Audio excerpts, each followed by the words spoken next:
In this lesson, we are going to look at the purpose and operation of the artificial horizon, or the attitude indicator as it is often known.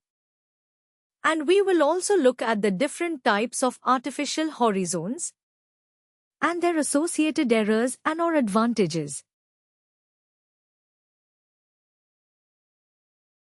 The artificial horizon, or ARH, is also known as the attitude indicator, or AI. And it is the primary attitude instrument in an aircraft. It provides the pilot with information in terms of the aircraft's attitude, both in pitch and roll. We can see an example of a mechanical instrument display on the left. And on the right we can see a more advanced electronic display. The basic information displayed, however, is essentially the same. A mechanical instrument display consists of a Goldwing motif attached to or etched onto the instrument glass. The Goldwing motif will therefore move with the aircraft in pitch and roll. Appreciating this fact is fundamental to reading the instrument. Behind the glass is a horizon bar or image, which is attached to or linked to an earth gyro, which stabilizes the horizon image in the earth horizontal. An earth gyro has its spin axis XX tied to or maintained in the vertical by the earth's gravity. And in this diagrammatic representation, we can see that the gyro rotor is attached to the inner gimbal, whereas the outer gimbal will be attached to the instrument case. The way it works is that if the aircraft should now pitch up, the outer gimbal, which is in effect attached to the aircraft, and therefore the Goldwing motif, will rotate about the axis YY. A guide pin protruding from the vertically stabilized inner gimbal forces the horizon bar down. The movement is magnified by the length of the horizon bar arm indicated here. And the result is that the horizon bar is now below the Goldwing motif. And the indication on the instrument is that the aircraft has pitched up. In roll, the aircraft and therefore the instrument case and the Goldwing motif will rotate around the Z-axis, while the gyro and the attached horizon bar will remain stabilized. The result is that the instrument shows a roll in the direction of the bank. The amount the instrument case can move relative to the gyro is limited by fixed stops to prevent internal damage. In older designs, the limits are plus or minus 60 degrees in pitch and 110 degrees in roll. In modern designs, there is complete freedom in roll and up to plus or minus 85 degrees in pitch. Use the mouse to move the pitch and roll control to see the effect of pitch and roll on the instrument indications. The degree of bank is indicated by the marks on the upper arc of the display. The first three marks on either side of center are in 10-degree increments. The next long mark denotes 60 degrees of bank. The earth gyro in the artificial horizon or attitude indicator may be air-driven or electrically driven. Let's look at the air-driven version first and the errors associated with it. In the air-driven artificial horizon, the spin axis of the earth gyro is tied to the earth vertical by a system of pendulous vanes and air jets. Any tendency for the gyro to topple is counteracted by the precise reactive force from the air jets. The center of gravity of the gyro is also kept below its pivot point on the inner gimbal to assisting keeping the gyro vertical when not in use. Let's look at how it works in more detail. If we look at a diagrammatic view of the gyro and rotor housing, we can see that at the base of the rotor housing there are 4 air exhaust ports. Each port is partially covered by a pendulous vane which we will call A, B, C and D.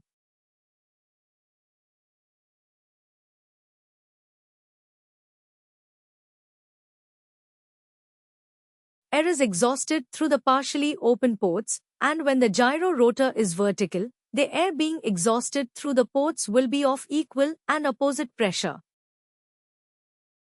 However, should the gyro rotor axis wander from the vertical, the pendulous vanes on opposing sides of the rotor housing move, so that as one vane closes, the other one fully opens.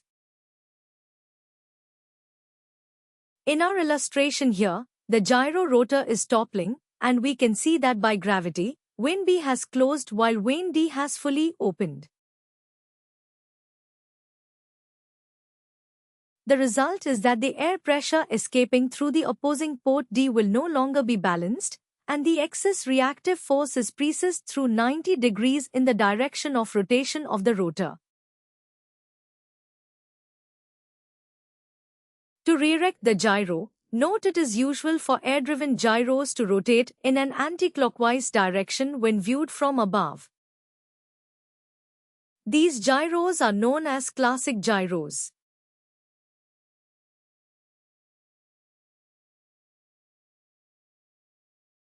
The error associated with the air-driven artificial horizon is that the pendulous vanes and the weighted rotor base will be affected by any acceleration, not just that due to gravity.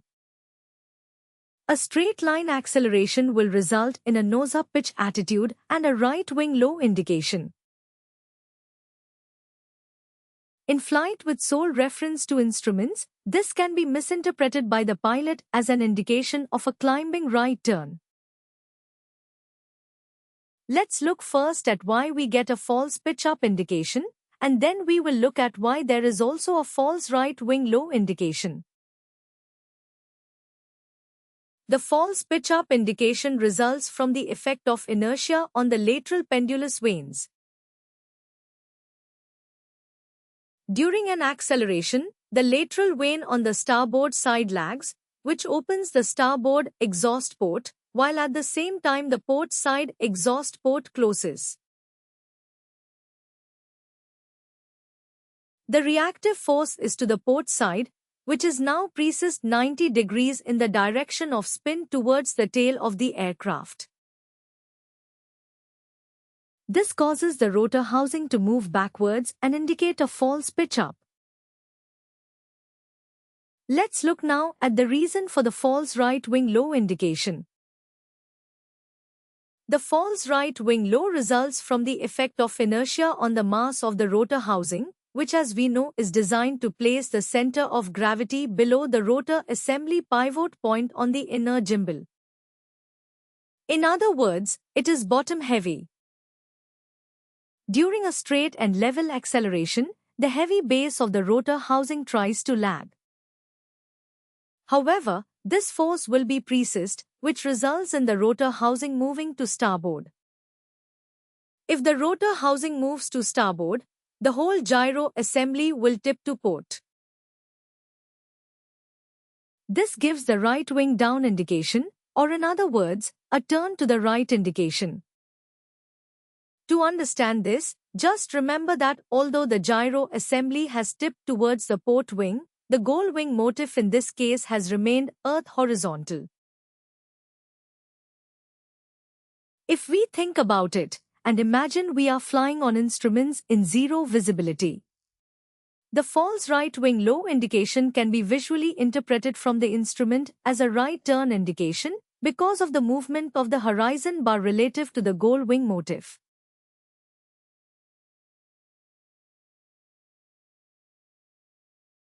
Errors will also arise as a result of a turn. A turning maneuver is in effect an acceleration, but this time the acceleration is towards the center of the turn, resulting in a horizontal force component. Centripetal force, acting in this instance on the fore and after pendulous vanes and the weighted rotor housing, will combine with the vertical effects of gravity to give erroneous indications in pitch and roll. The magnitude of the errors in both pitch and roll will be complex and will vary with the speed and the rate of turn. For a chosen speed and rate of turn, It is possible to compensate for these errors by tilting the top of the rotor axis slightly forward and slightly to the left. However, if we consider an uncorrected classic gyro, that is an air-driven gyro rotating anti-clockwise when viewed from above, the following errors will occur. Turning through 90 degrees, the instrument will underrate the bank angle, and the pitch error will cause a false nose-up indication. Turning through 180 degrees, the bank angle will read correctly, but the pitch error will still result in an erroneous nose-up indication. Continuing the turn through 270 degrees, the instrument will now overread the bank angle, while the pitch error still causes a false nose-up indication. Turning through 360 degrees, the bank angle will read correctly, and the pitch angle will be correct. To summarize turning error then, any error effect will depend on the magnitude of the turn, and the magnitude of the error will depend on the speed and rate of turn. The error will apply equally to a turn in either direction. Let's look now at the electrically driven artificial horizon. The basic principle of the instrument is the same as for the air-driven horizon. However, in the electrical instrument, the earth gyro is controlled by mercury leveling switches and torque motors instead of a system of pendulous vanes, and the rotor usually rotates in a clockwise direction. The way it works is that the mercury switches activate pitch and roll torque motors, which presses the gyro back to the vertical as soon as it starts to wander. There are two leveling switches, one to sense pitch and one to sense roll. We can see the principle of the mercury switch here. The switches are fixed to the base of the rotor and rely on gravity to centralize the mercury between two open electrical contacts. If the leveling switch is not level, the mercury will move to close the electrical circuit, which will drive its associated torque motor. Because of the 90 degrees precession rule, the torque motor on the side of the inner gimbal corrects wander in the rolling plane. That is, it applies torque around the lateral axis to produce rotation around the longitudinal axis.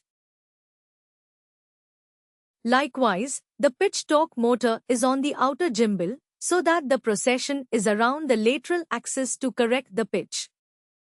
So, a point to bear in mind is that the mercury switch, which senses wander of the spin axis in the fore and aft plane, has its associated torque motor fixed to the outer gimbal. The mercury switch, which senses wander of the spin axis in the lateral plane, has its associated torque motor on the inner gimbal. Advantages of the electrically driven artificial horizon or attitude indicator over the air-driven instrument are: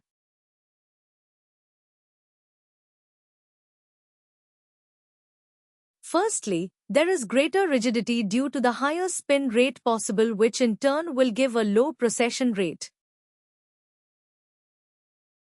There is less potential therefore for the gyro to move out of earth vertical, and so more accuracy can be achieved.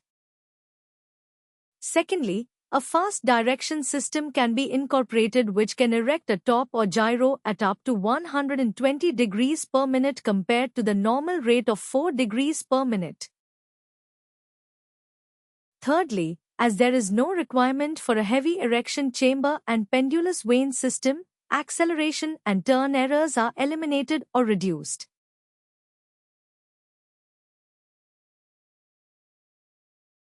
As we have seen, acceleration errors are minimal in the electric artificial horizon. However, there would still be a tendency under acceleration for the mercury in the mercury switch to close its electrical circuit as a result of inertia acting on the mercury. This would result in the pitch torque motor falsely processing the gyro assembly out of vertical. So to overcome this, A secondary pitch cutout switch is incorporated in the circuit which activates when an acceleration of 0.18 g or greater is experienced. Similarly, in a turn, the mercury in the mercury roll sensing switch would falsely activate the roll torque motor. A secondary roll cutout switch is therefore incorporated in the circuit which is activated at 10 degrees angle of bank.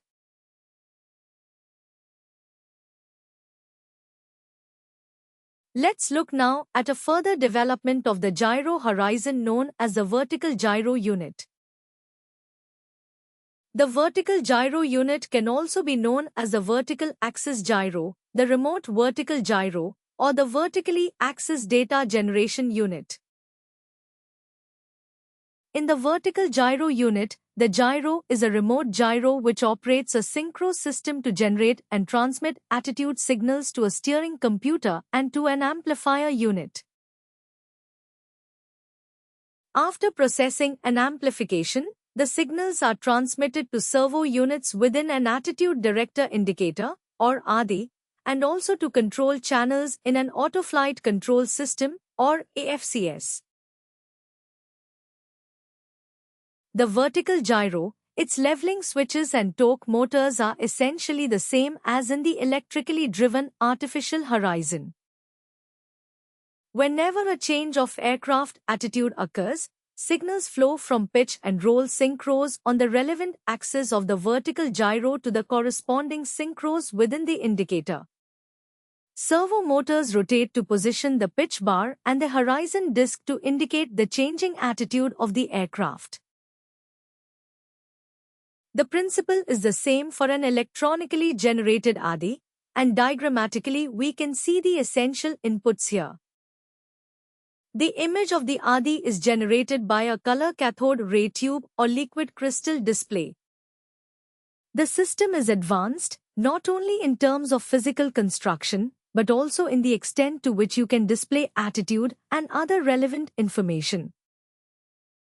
The Electronic Attitude Director Indicator, or ADI, is looked at in detail in the lesson on the Electronic Flight Information System.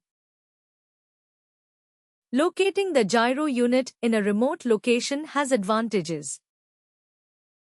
The principal advantages are firstly that a larger gyro unit can be used, as the unit can be located away from the flight deck. A larger gyro will give greater rigidity, and therefore less precession and more accuracy.